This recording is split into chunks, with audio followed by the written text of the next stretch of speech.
Pour comprendre Jeanne d'Arc dans le processus de la lutte de classe, il faut faire référence à une réalité radicale, c'est-à-dire que Jeanne d'Arc n'est pas un conseiller du dauphin pour simplement régenter la géodiplomatie d'une France émancipée, point.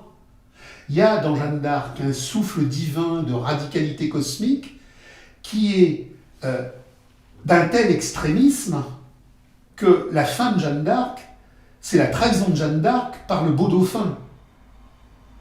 Quand Jeanne d'Arc est arrêtée et qu'elle est ensuite transmise aux Anglais pour être condamnée, il y a eu des dizaines de séquences où elle aurait pu être libérée, où des contre-attaques militaires, où des pressions diplomatiques auraient pu avoir lieu.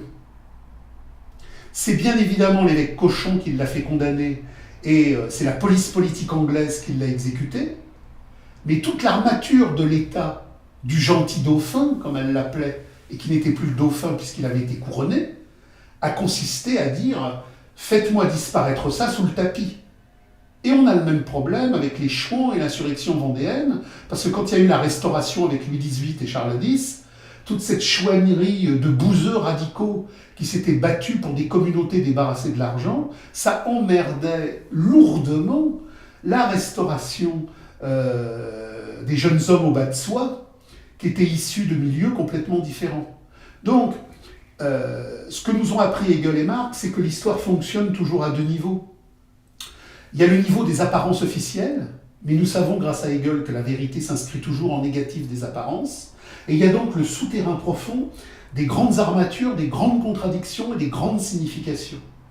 Et Jeanne d'Arc, elle exprime le surgissement offensif d'une paysannerie qui veut se débarrasser de l'anglais, mais elle ne veut pas se débarrasser de l'anglais dans un conflit simplement ethnico-patriotard. C'est parce qu'à l'époque, l'Angleterre représente déjà, ce que Marx a très bien vu dans le Capital, le mouvement en avance de la capitalisation préfigurative.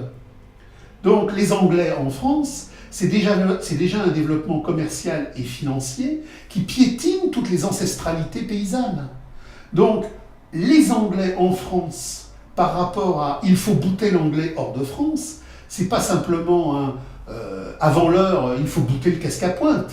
C'est pas du tout ça. C'est réellement une terminologie sacrale, radicale, sociale et historique qui a un contenu de lutte de classe, parce que la lutte de classe est une forme de la sacralité, parce que la lutte de classe, en tant qu'elle est cette sacralité en mouvement, elle est la volonté affirmée du retour à la communauté sacrale, à la communauté sans argent, à la communauté sans État.